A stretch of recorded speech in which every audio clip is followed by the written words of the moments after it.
Sumarak Suluh menyusui serentak dalam rangka selebrasi Pekan ASI Sedunia. Dalam rangka memperingati Pekan ASI Sedunia, hari ini kita RSIA Fadilah ada yang spesial nih untuk sahabat sehat yang ada di rumah. Apa tuh? Hari ini kita ada Tanya Dong Dokter. Hari ini kita akan hadirkan salah satu dokter spesialis anak terfavorit di RSIA Fadilah buat kita nanya-nanya nih terkait menyusui, terkait ASI, pokoknya segala hal yang berhubungan dengan menyusui dan mengasihi. Kita panggil saja Dr. Roza Erisma SPA. Selamat sore dok. Oke, silakan duduk dok. Oke. Kita ngobrol nih ya dok, boleh ya? Gimana kabar dokter hari ini? Alhamdulillah sehat. Makasih ya dok udah bersedia hadir di antara kita nih, sahabat-sahabat sehat RSIA Fadilah pada sore hari ini. Jadi gini dok, dalam rangka memperingati Pekan ASI Sedunia, jadi tim RSIA Fadilah udah melakukan nih dok, mengumpulkan beberapa pertanyaan-pertanyaan dari bunda-bunda yang udah persalinan di RSIA Fadilah nih dok. Bantu jawab ya dokter. Oke, tanya dong dokter. Oke, kita langsung pertanyaan pertama aja boleh ya dok? Oke. Pertanyaan pertama dari salah seorang bunda di RSIA Fadilah menanyakan, dokter apa sih sebenarnya manfaat menyusui secara langsung? Karena bukankah sekarang sudah banyak susu formula juga gitu dok. Jadi sebenarnya apa sih dok manfaatnya kalau bunda-bunda ini harus menyusui gitu?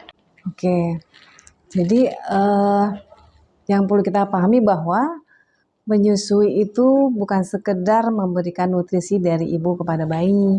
Jadi menyusui itu adalah sebuah fondasi kehidupan yang memberikan asah, asi, dan asuh bagi bayi dari si ibu supaya anaknya bisa tumbuh kembang secara optimal.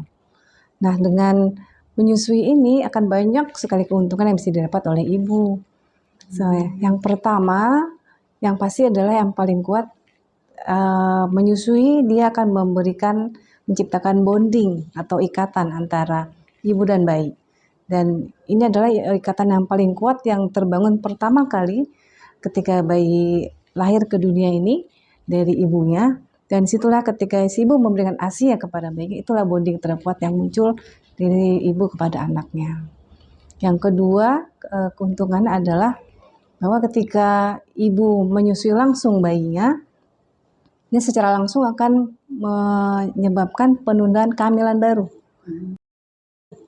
Ya, jika mudah hamil lagi dengan memberikan apalagi ASI eksklusif kepada bayinya.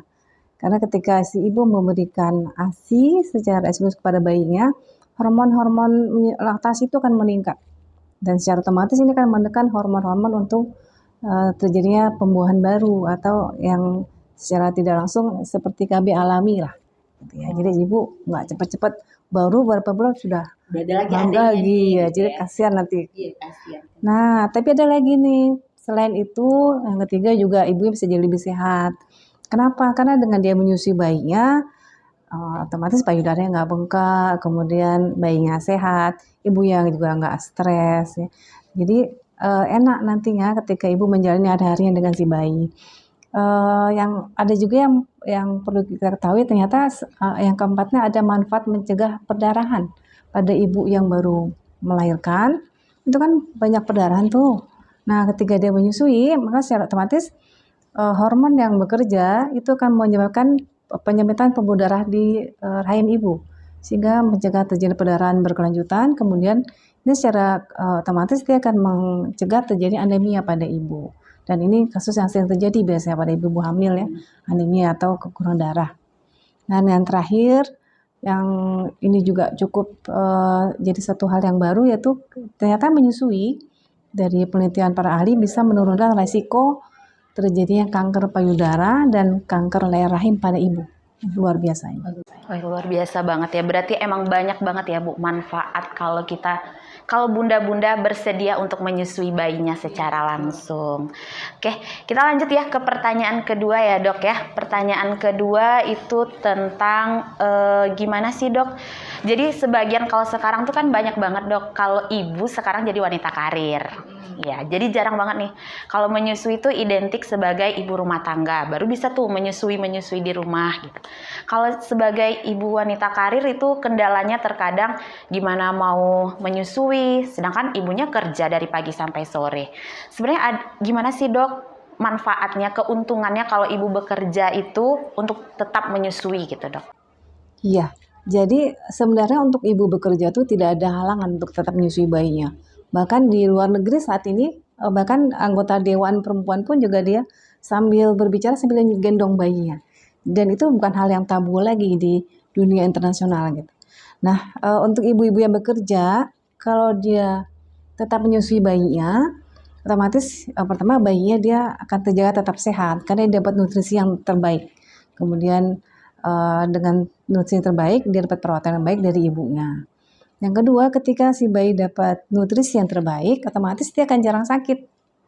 Kalau bayi jarang sakit, si ibunya kan juga jadi sehat, jadi senang, nggak stres. Iya, Ya, kerja pun nyaman, sehingga produktivitas sama kinerja ibu jadi lebih bagus. Yang ketiga, kalau dia menyusui bayinya, maka tidak perlu banyak, karena bayinya sehat, nggak perlu mengambil banyak jatah cuti karena anak sakit. Kadang-kadang ya ibunya cuti karena anak sakit, yang gimana pun, ya sering dikit anak sakit, otomatis ibu cuti. Otomatis kerja di kantornya nggak terganggu. Nah, ketika si ibu menyusui, bayinya sehat, kerja di kantor pun tidak terganggu, kemudian secara fisik dan mental ibu juga jadi bagus. Oh gitu. Oke, berarti nggak perlu khawatir lagi nih sahabat sehat yang di rumah nih, bagi wanita-wanita karir masa kini, ibu-ibu masa kini yang bekerja harus tetap menyusui. Karena sekarang udah ada ya dok ya, berarti secara internasional maupun di Indonesia pun sudah diperbolehkan kayaknya ya. Kalau mau breastfeeding pun saat bekerja juga diperbolehkan ya dok ya. Iya. Oh ya, satu lagi, kalau untuk ibu yang bekerja, memang tidak bisa memberikan ASI secara langsung, tapi dia bisa memberikan ASI perah atau ASIP ya, ASI perah. ASI perah. ASI perah tapi langsung dari ibunya. Kemudian kita lanjut nih ya dok. Ya. Pertanyaan selanjutnya itu juga ada muncul lagi nih. Biasanya pertanyaan dari ibu-ibu muda dok. Jadi sebenarnya kalau kita kasih ASI ke anak itu, ke bayi itu kapan aja gitu? Apakah boleh sewaktu-waktu? Atau sebenarnya kalau dalam medisnya harus ada waktunya, jadi kayak makan gitu 3 kali sehari kayak gitu dong. Iya, jadi menyusui ini enggak ada jadwalnya. Dia boleh kapan si bayi mau. Cuma si ibu harus tahu tanda lapar pada bayi. Ya, jadi istilahnya on demand. Jadi kapan si bayi minta kasih. Gitu. Nah, kalau bayi sehat memang on demand. Kapan bayi minta kasih. Ketika bayi udah mulai, dia ada beberapa tanda. Si bayi kalau mulai lapar, tanda awalnya biasanya dia mulai miring kanan, miring kiri gitu ya. Dia mulai cari-cari jari gitu. Nah, kalau dia udah ternyata ibunya tahu bayinya lapar nih, langsung disusukan, itu biasanya bayinya langsung mau nyusu dengan aman dan nyaman. Tapi kalau udah terlambat, si ibu nggak sadar juga ini bayi udah kelaparan, udah isap-isap tangan, udah rewel, nggak juga dikasih ASI. Nanti begitu ibu yang baru terlambat sadar, nanti agak susah memberikannya. Jadi rewel. Makanya, jadi harusnya ibu tahu nih. Gitu. Kasih on demand itu lihat tanda-tanda lapar pada bayi. Kalau sudah ada mulai tanda-tanda lapar, cepat kasih. Tanda laparnya tadi yang pertama apa tuh dok? Dia miring kanan, miring kiri. Ya. Yang kedua dia nanti kalau sudah mulai ada gelisah, nanti dia minta lagi cepet nih, aku lapar nih, kasih dong. Kasih dong. Ya. Terus kalau nggak juga protes dia nangis lagi dia. Lebih susah lagi. Dan kalau sudah sampai tahap itu pasti bayi nggak mau langsung menyusui. Jadi apa nih dok? Kalau ternyata bayinya udah langsung udah nangis ngambek gitu, ya? Iya udah ngambek. Iya nggak mau dia. Berarti ibunya harus menenangkan bayinya dulu. Berarti ditenangkan dulu. Iya. Jadi dipeluk bayinya, digendong dulu, dibelai-belai dulu. Udah tenang dia dengar denyut jantung ibunya. Baru susuin. Kalau nggak pasti protes. Langsung dicekokin gitu nggak ya. Nggak bisa ya? Protes dia. Dibujuk dulu. Dirayu-rayu. Iya. Oke deh. Itu tadi berarti kapan aja ya sahabat sehat yang di rumah. Jadi nggak ada nih harus pas pagi jam 6, jam 4, jam 2 nggak ada aturannya. Kapan aja.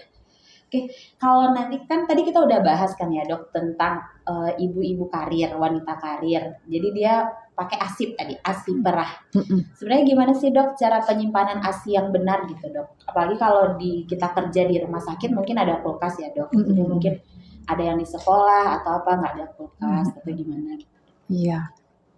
Kalau ASIP itu ibu-ibu yang karir sekarang udah ini deh pasti udah pada tahu ya. Udah pada tahu ya. Nah, prinsipnya kalau ASI perah itu dia dikeluarkan pada saat ibu di kantor atau di tempat kerja. Kapan dikeluarkannya? Ketika jam-jam menyusui. Jadi biasanya kalau ibu masuk kantor kan setelah bayinya udah 2 bulan 3 bulan ya. Kalau udah mulai mau masuk kantor itu mulai diperah. Tapi kalau masih di rumah nggak usah diperah dulu. Biarkan si bayinya sepuas-puasnya. Apalagi pas 1 bulan pertama itu nggak usah diperah dulu. Biarkan dia produksi terus.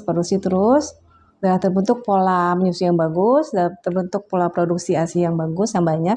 Baru nanti di bulan-bulan menjelang dia bekerja dan sudah mulai masuk kantor baru diperah. Teknik memerah juga harus betul. Yang jelas kita tangan harus bersihkan tangan dulu, kemudian penyimpanannya di tempat wadah yang bersih. Karena dia ada plastik. Ada plastik ASI Iya, gitu ya. sekarang ada plastik ASI. Gitu Ya, jadi plastik itu ada namanya, ada tanggalnya, jamnya, sehingga yang first in, first out. Yang pertama kali masuk ke kulkas, itu yang pertama kali dikeluarkan. Nah, terus berapa lama sih dia tahannya? Ya, gimana sih cara penyimpanannya? Kalau di udara biasa, suhu sejuk kayak gini, bisa dia tahan 6-8 jam. Tapi kalau harinya panas, suhu kira-kira di bawah inilah lebih dari suhu 27 derajat gitu ya, agak panas, paling dia 4 jaman lah tahannya. 4 jam berarti. Jadi setelah diperah, ditutup, disimpan, dia bisa tahan kalau di udara terbuka. Tapi kalau kita masukkan ke kulkas, ke bagian kulkas bagian bawah yang nggak terlalu dingin, itu bisa sekitar 3-4 hari. 3-4 hari. Iya, tapi kalau di freezer dok. Di freezer, iya. Di freezer kalau yang satu pintu cuma paling 24-48 jam. Tapi kalau yang freezer yang 2 pintu yang terpisah bisa lebih lama, bisa sampai 3 bulan. Oh, bisa sampai 3 bulan berarti. Iya. Asal prinsipnya gitu, first in, first out. Siapa yang masuk duluan, kasih tanggal, itu udah ambil duluan. Berarti kayak penyimpanan obat berarti ya dok? Oh, kayak obat ya. Iya. First in, first out. Berarti ada tanggal expirednya juga berarti ya? Iya, nanti Iya, expire. supaya nggak expire ya. Iya. Oke. Cuman nanti kalau kita kan apa tuh ASI dari freezer kan dok, sebelum dikasih ke bayinya itu diapain dulu gitu dok? Iya. Perlu dipanasin kah atau Iya. cukup di suhu ruang aja gitu? Kalau ASI, kalau dia dingin, bayi nggak mau ya. Jadi harus dihangatkan, tapi nggak boleh direbus, nggak boleh dimasak, nggak boleh dididihkan. Dia prinsipnya dihangatkan dengan suhu. Kalau kita pakai wadah misalnya dikasih air panas ya, yang ada air mata, air panas, taruh di wadah. Nah, ASI itu direndam dengan wadah-wadahnya ke dalam air panas tadi. Jadi ditunggu sampai dia hangat, kemudian kita keluarkan. Ketika tidak terlalu panas lagi, baru kita berikan ke bayi. Jadi bukan ASI langsung yang kita panaskan ke panci gitu. Berarti bukan di steam berarti ya? Bukan di steam ya. Ya, tapi pakai dengan media air. Media air panas gitu. Oke. Jadi gitu ya Bunda Sehat di Rumah. Jadi mulai kalau udah mau masuk waktunya kerja, balik lagi berkarir. Jadi mulai deh disediain spidol, plastik ASI jangan lupa. Dan yang pertama tadi, first in, first out. Juga untuk penyimpanannya. Jangan direbus, tapi istilahnya dok, kalau ini ditaruh di dalam wadah hangat aja gitu. Jadi tidak direbus langsung dengan api ya. Oke, masih bisa lanjut nggak dok? Oke. Masih bisa lanjut. Oke. Selanjutnya pertanyaan selanjutnya nih dok. Kemarin ini banyak banget kasus dokter, ibu-ibu muda sekarang terutama anak pertama gitu. Pertama ibu-ibu muda banyak sekali balik ke rumah sakit dengan berbagai kasus dok. Ada payudaranya yang bengkak, kemudian lecet, terus ASInya deras banget, nggak tahu harus diapain gitu. Karena dia juga nggak kerja gitu, mau disimpan buat apa katanya gitu dok. Terus ada lagi nih yang lecet nih yang paling banyak dok, sama kemarin nih banyak banget kasus abses yang udah jadi abses gitu dok. Sebenarnya gimana sih dok kita mengatasi masalah seperti itu sebagai ibu yang menyusui? Iya. eh, banyak ya kasusnya ya Iya, banyak kemarin banget ini ya. Dok, banyak banget. Karena bengkak jadi nggak mau dia nyusuin bayinya Iya, lagi nggak ya. mau lagi sakit katanya. Balik ke rumah sakit, terus diserahkan ke dokternya dan dikatakan, udahlah nyerah nggak mau menyusui lagi gitu. Akhirnya Support aja, ke susu formula jadi ya. susu formula aja. Sebenarnya kunci keberhasilan menyusui itu kalau ibu mendapatkan posisi yang pas, yang tepat dan pelekatannya baik. Kalau posisinya pas, dia tidak akan menyebabkan lecet pada puting ibu. Jadi harus nggak sekedar masukkan aja gitu ya, masuk puting ke Harus mulut bawah gimana? nyusu dicekokin dah selesai, enggak, tapi ada tekniknya gitu. Oh, ada tekniknya Ya. khusus berarti. Kalau posisi yang pas itu kepala bayi, badan bayi itu harus lurus ya. Harus tegak lurus. Jadi bayi kalau nyusu nggak boleh meleng-meleng gitu. Jadi dia menghadap ke ibunya. Oh gitu. Jadi wajahnya menghadap ke payudara ibu, ke puting ibu, hidungnya dekat dengan puting ibu, jadi dia bisa mencium aroma ASI ibu ya. Kemudian bayi didekap oleh ibu ya, dan menempel, kalau perlu skin to skin sebenarnya. Oh, skin to Ya, skin. sehingga dengan posisi seperti itu bayi akan nyaman, kemudian dia juga akan aman karena ibunya megang bayinya. Ya, dan yang dipegang badannya semua, tidak cuma kepalanya. Kadang-kadang kan ibu Oh, benar iya. salah ya.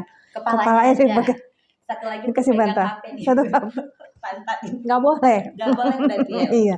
Nyusu itu benar-benar dilihat bayinya, ya dilihat bayinya. Kalau perlu dibuai, dia dinyanyikan atau didendangkan lagu. Pokoknya yang membuat bayinya nyaman, ibunya juga nyaman. Jadi nggak bayi apa kata bayi, ibu sibuk dengan gadgetnya, nggak gitu juga kali ya. Gitu juga keterlaluan kali ya. Semangat kali gitu. Iya benar. Nah itu posisi. Nah, yang kedua nanti pelekatan. Pelekatan harus bagus. Jadi kalau melekatnya bagus itu, dia ketika mulut bayi masuk ke mau menyusui, pertama tuh harus dari bawah. Jadi dari bawah areola, sehingga ketika bayi mulai masuk menyusui itu, areola itu yang bagian atas lebih banyak daripada yang bawah. Ya, jadi yang sepertinya 3/4 bagian areola itu udah masuk ke dalam mulut bayi. Ya, kemudian dagu bayi itu nempel dengan payudara ibu. Jadi nggak jauh-jauh nyusunya, dekat. Oh, Nah, dagu ini dekat dengan payudara ibu. Kemudian areola bawah tuh masuk semua. Jadi dan ibu posisi tangannya kayak huruf C gitu ya masukinnya. Jadi nggak susah-susah lah ya. Iya, nggak kayak gini. Biasanya ada kayak gini ya, Dok. Iya. Ya. Kebanyakan kayak gini ya. Kemudian kayak gini ya. Iya, Ya, tapi sebenarnya kepalanya aja ini, gitu. Atau sebelah. kemudian masukin harus betul 3/4 bagian masuk mulai dari bagian bawahnya. Setelah masuk nanti bayi dia akan menarik puting ibu, kemudian areola yang bagian atas biasanya lebih nampak daripada yang bawah. Nah setelah itu nanti pas dia nyusu bagus pasti akan terdengar suara bayi menelan air. Jadi bayinya nggak capak-capak. Oh iya, yang berbunyi gitu ya. Jadi hanya suara menelan yang Suara menelan bayi, si bayi. Selanjutnya Dok, ada lagi nih Dok. Nah, kalau udah bagus posisi dan pelekatannya, masalah bengkak payudara, masalah puting lencet itu nggak ada lagi. Oh, udah otomatis nggak ada. Otomatis kalau posisinya betul, pelekatannya baik, itu nggak akan lecet. Yang membuat lecet ketika ibu cuma masukkan putingnya aja, sehingga kan tergesek-gesek terus kan sakit. Sementara sebenarnya kelenjar ASI itu tidak di puting, tapi di areola, di kelenjar yang lain, sekitar payudara ibu. Oh gitu, oke ya. Sangat bermanfaat sekali. Jadi baru sadar ternyata harus ada ilmunya ya Dok ya. Kalau menyusui itu nggak cuma sekedar tugas ibu adalah menyusui aja enggak, tapi menjadi satu part pelajaran lagi ya Dok. Belajar lagi. Kemudian kalau udah terlanjur nih Dok, udah terlanjur lecet, setelah setelah diobatin, katanya kan itu udah dikasih obat, jadi jangan disusui bayinya di bagian di payudara sebelah situ gitu Dok. Kalau itu betul atau enggak sih? Kalau ternyata lecet juga, ya memang harus diobatin ya. Nanti dilihat sejauh apa lecetnya, apakah ringan atau berat. Kalau ringan misalnya dengan dioles ASI aja. Sebelum menyusui itu biasa kan mengoleskan puting ibu dengan ASI ibu, sehingga dia tidak kering ya dan tidak mudah pecah-pecah. Tapi kalau udah lecet juga, dioleskan dengan ASI-nya, atau kalau perlu sekarang banyak juga ada kayak gel-gel pelembab untuk perawatan payudara ibu juga bisa dipakai, nanti menjelang menyusui dibersihkan. Kalau ternyata sudah infeksi, tambah lagi obat, harus dibawa ke dokter, jangan diobatin sendiri, nanti malah infeksi, bisa jamuran, bisa infeksi, bisa bernanah dia. Kan sampai abses ya kalau Iya, sampai abses. berat ya. Itu Iya. udah sampai tindakan-tindakan yang lebih Harus ada agak pembedahan, nggak invasif ya, agak dibuang nanah itu udah kasihan. Nah, jadi kalau kita bisa bagus posisi dan pelekatannya, insya Allah itu bisa dihindari. bisa dihindari. Oke Dok, bagus banget nih materi yang ini. Kita mau lanjut ke pertanyaan berikutnya. Nah, gitu nih sahabat sehat yang ada di rumah. Terkait tadi kita udah bahas ya tentang gimana cara menyusui yang benar, kemudian apa nih trik-triknya supaya ada bonding antara ibu sama bayi. Kalau menyusui itu harus seperti apa. Jadi harapannya sahabat sehat yang ada di rumah, bunda-bunda yang baru nih, yang baru masih anget-anget banget nih, harus nonton banget nih kegiatan kita pada hari ini. Nah, yang terakhir ini khusus karena ini adalah Pekan ASI Sedunia, jadi kita dedikasikan semua ini untuk bunda-bunda yang bekerja sebagai wanita karir. Karena sekarang tuh wanita sama laki-laki udah sama ya Dok ya, udah boleh sama-sama bekerja. Katanya apa? Emansipasi wanita, emansipasi wanita. Jadi kita tanya nih kunci keberhasilan menyusui nih Dok, tapi untuk ibu-ibu yang bekerja gitu. Oke. Jadi ada beberapa step-step yang harus kita siapkan nih kalau ibu ini bekerja. Sebenarnya sebelum ibu melahirkan udah harus dipersiapkan. Jadi persiapannya apa? Ketika ibu masih hamil di trimester terakhir gitu ya. Di trimester terakhir itu dia sudah melakukan kontak dengan apakah dokter kandungan, dokter spesialis anak, ataupun dengan kelas-kelas laktasi yang ada di rumah sakit atau di klinik. Jadi dia ikutin itu kelas laktasi itu, persiapan bagaimana menyusui, kemudian merawat bayi baru lahir, dia ikutin itu. Selain itu dia juga bisa cari informasi. Sekarang banyak nih di medsos informasi bagaimana sih persiapan untuk menyusui. Nah itu sebelum ibunya hamil melahirkan dulu. Pas dia masih hamil. Itu yang pertama. Ya, kalau dia udah siap dari awal ketika dia mau melahirkan. Nah, yang kedua adalah adanya kunci keberhasilan menyusui itu adanya IMD, inisiasi menyusui dini. Jadi kalau bayi baru lahir, dalam 1 jam pertama dia langsung melakukan skin to skin kontak dengan ibu atau dia pelekatan kulit ke kulit antara bayi dengan ibu ketika 1 jam pertama itu sangat bagus dalam meningkatkan produksi ASI ibu. Jadi ASI ibunya akan terangsang untuk banyak ya dengan dari awal, karena si bayi dari awal itu dia udah bisa, bahkan kalau kita lihat di video itu bisa merangkak sendiri mencari puting ibu.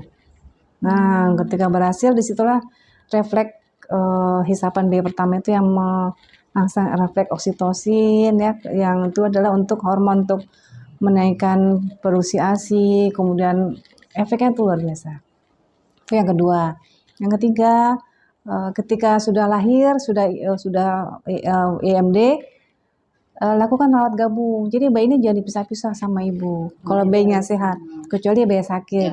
Kalau bayi sakit dia perlu perawatan khusus. Kemudian ASI-nya pun pemberiannya juga ada caranya sendiri, berbeda dengan bayi sehat.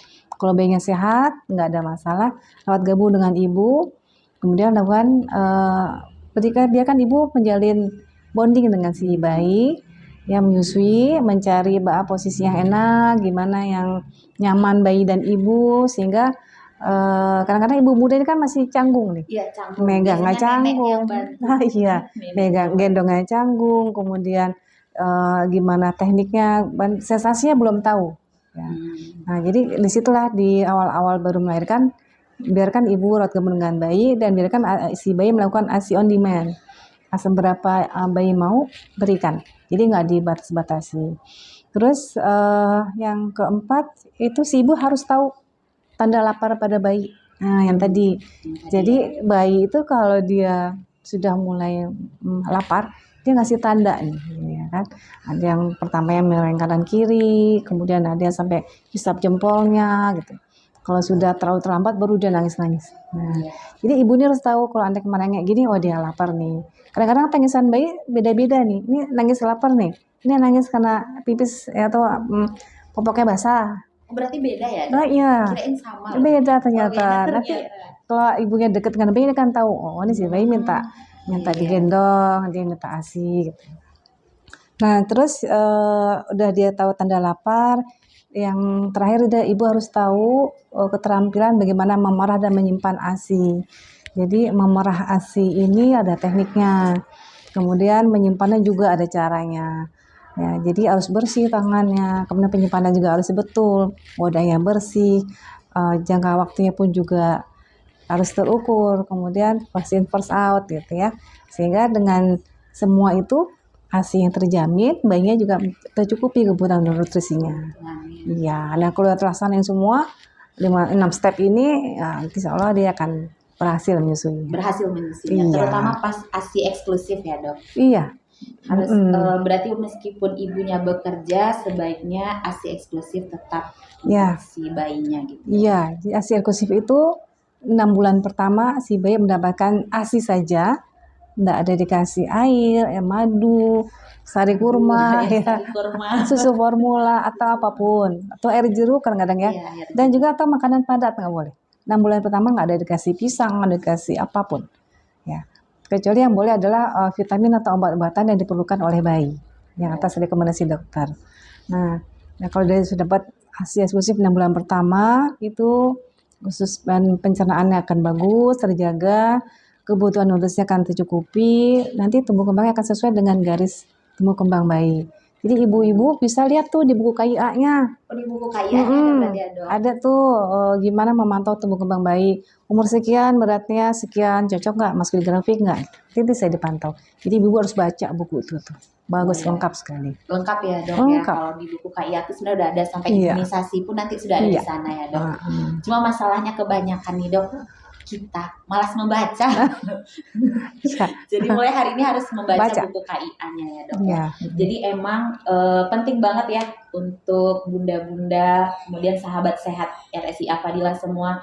Kalau yang kakaknya, anaknya, adeknya yang lagi dalam fase menyusui, segala halnya tuh di buku KIA sudah ada. Sekarang udah banyak juga ya dok, kayak di YouTube atau udah ada banyak ilmunya lah. Jadi harus ada kelasnya. Terus update ya. Harus update, harus update dan harus sangat upgrade ilmu banget. Jadi kelas baru, memulai pelajaran sekolah baru lagi ya. Iya, Dok. iya. Oke, terima kasih banyak dokter atas waktunya. Pembelajarannya juga manfaatnya banyak banget nih hari ini. Yakin sekali sahabat sehat di rumah pasti banyak banget merasa, oh ternyata gini, oh ternyata kalau menyusui kita nggak boleh nih sambil nonton drakor gitu. Ternyata kita kalau menyusui itu harus ngobrol sama bayinya ya dok, sebaiknya biar terbentuk bondingnya. Terima kasih banyak dokter untuk waktunya. Lain kali kita boleh lanjut Oke, ya dok ya. sip. Tetap lanjut ya dok. Iya. Oke. Sapa sahabat sehat dikit dong dok. Iya. Sahabat sehat RSI Fadilah. Oke, berdayakan menyusui, tingkatkan dukungan untuk orang tua yang bekerja. Seperti tagline yang sering muncul sekarang itu adalah breastfeeding at work. Kemudian ada sambungannya tuh let's make it work. Seperti itu lebih kurang kira-kira. Iya. Pekan ASI sedunia. Terima kasih banyak dokter. Jadi untuk kedepannya nih, kalau untuk teman-teman sahabat sehat RSI Fadilah yang di rumah, kalau ada pertanyaan, mau lanjut lagi nih, tanya dong dokter, bisa ditanya nih di kolom komentar kita di bawah ini. Jangan lupa di like, follow, and subscribe YouTube RSI Fadilah. Dan juga jangan lupa di follow IG RSI Fadilah. Terima kasih dokter. Dah.